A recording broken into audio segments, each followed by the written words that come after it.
Let's apply what we've learned so far with forces and free body diagrams to a net force problem. So net force is very simply and very complicatedly the vector sum of all the forces acting on an object. Okay, and then it says if all the forces are parallel, we can just add them together as positive and negative. If forces are an angle, we have to add them as components. Oh my gosh, components rear that beautiful head again. Components will be a part of Physics 20 and 30 throughout. So here's a simple example where we're just talking about one-dimensional force vectors. A car is stuck in the snow. Drift, Niels, and Katrine attached two ropes to the vehicle and tried pulling it out in the same direction. Neil pulls with a force of 75. Katrine pulls with 68. There is a force of friction of 40 newtons acting on the car. Sketch free body diagram to determine the net force acting on the car. Pretty straightforward problem.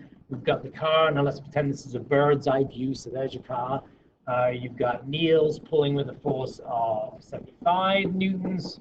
You've got Katrine pulling with a force of 68 newtons. They're both pulling in the same direction. So really these vectors should be on top of one another, but just so we can visually see it, it's better to do it like that. And then there's a force of friction of 40 newtons. And the force of friction is always opposite to the direction of motion. So that will be going this way. Okay, so the net force, the net, F net, equals the force of Niels plus the force of Katrine plus the force of friction. And we always add the forces and then designate direction using sign, positive or negative. So the net force, therefore, is going to equal Niels is pulling 75 in the positive direction, let's say. Katrine is also pulling in the positive direction, but the force of friction is in the opposite direction, so we just say plus negative 40. Right, and then add those numbers together, and you get 103 newtons. And in this case, there's no direction given in the initial problem, so I mean, I would say it's to the right in my diagram, but since there's no direction given in the initial problem, we're just going to leave it as 103 newtons. So there's a simple one-dimensional net force problem. Now it gets much trickier when they're at angles, so which is obviously more likely. If you're trying to pull a car out, it's probably going to pull it at different angles. So in this case, there's the same problem, but there's a patch of ice. So they have to pull it at angles. And you can see through our free body diagram, here's the car. Again, we're looking at it from a bird's eye view from up top. And it says that Niels is pulling 75 newtons, but this time he's pulling east 15 degrees north. So that would be something like this. Measure 15 degrees in there.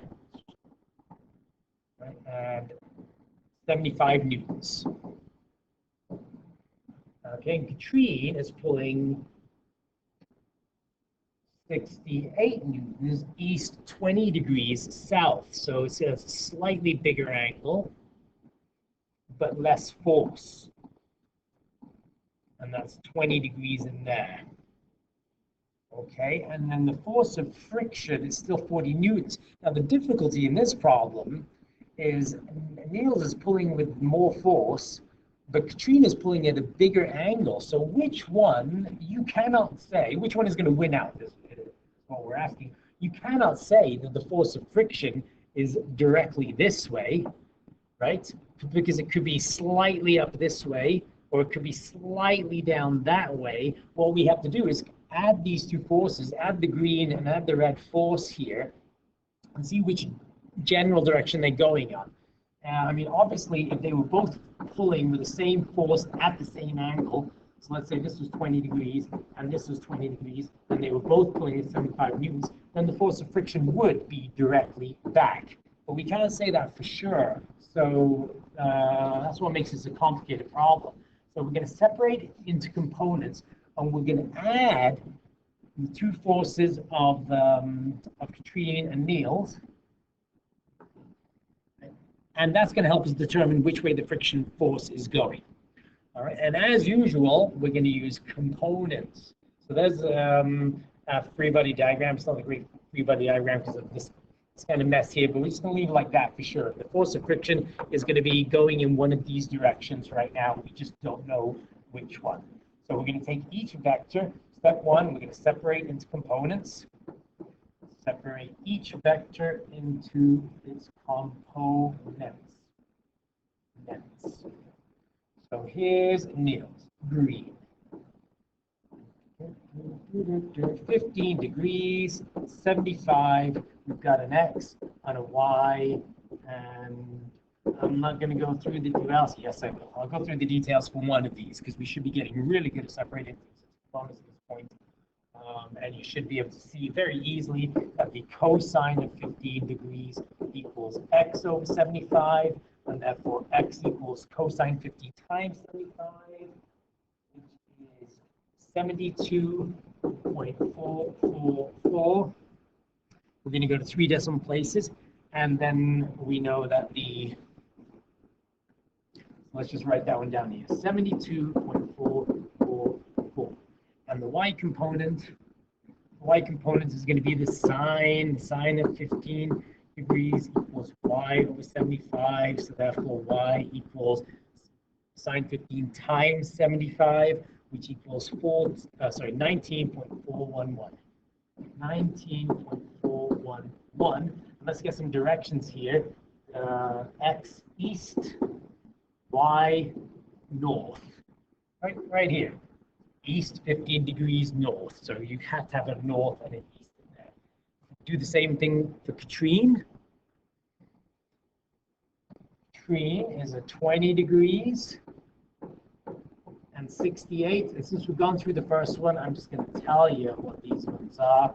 Again, same procedures. Cosine of 20 times 68 will give you the x component. In this case, the x component turns out to be 63.899.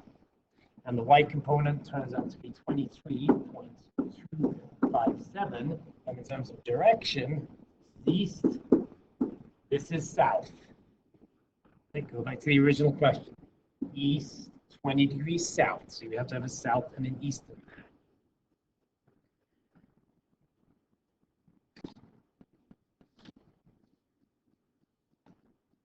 Okay, so what are we going to do now? So now we are going to add these components, because only when we've added these components will we know what their sum is, so that we can take into account the friction of force. So we can add the x's and we're going to add the y's just like we've done in other problems. So step 2, add the components. Add the components. To add the components, and the total x is going to be the 68.89 plus the 72.44. Let's get the calculator because I haven't done this part. Where is the calculator? It's gone. It's gone. There it is.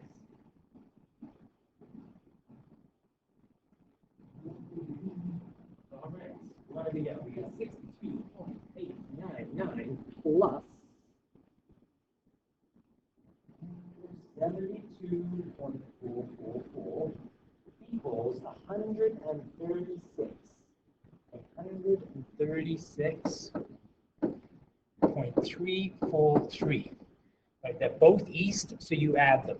The total y, you can end, one of those is going to be positive, one's going to be negative, because one's going up, one's going down.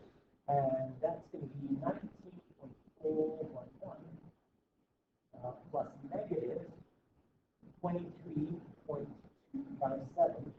It's an answer of 3.846 south. This one was east, south. So interestingly, even though Katrine is pulling with less force because of the angle, the car is actually going to move a little to the south. Okay, so Katrine wins in terms of it's going to go a little in that there. Oops, see, I didn't mean to move that. It's going to go a little bit in this direction. Very small angle, but it's going to go more below the horizontal than above it.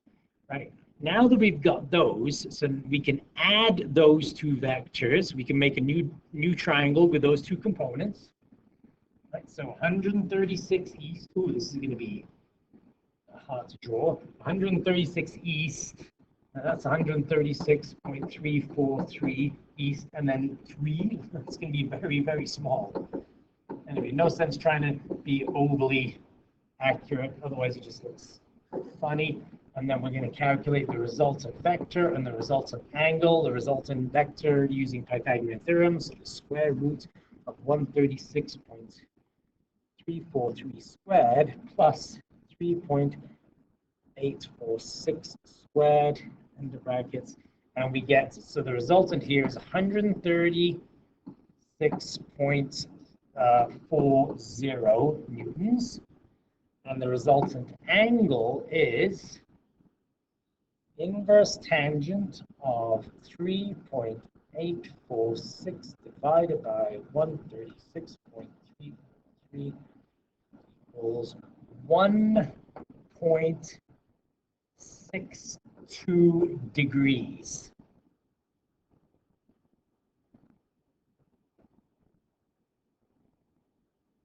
All right, everybody good with that? So if you're just taking those into account, the two forces that Niels and Katrine are pulling with, then that's the force that they are going to exert on the object, and 1.62 degrees south of east. But now we can finally, step 3, go to our net force statement.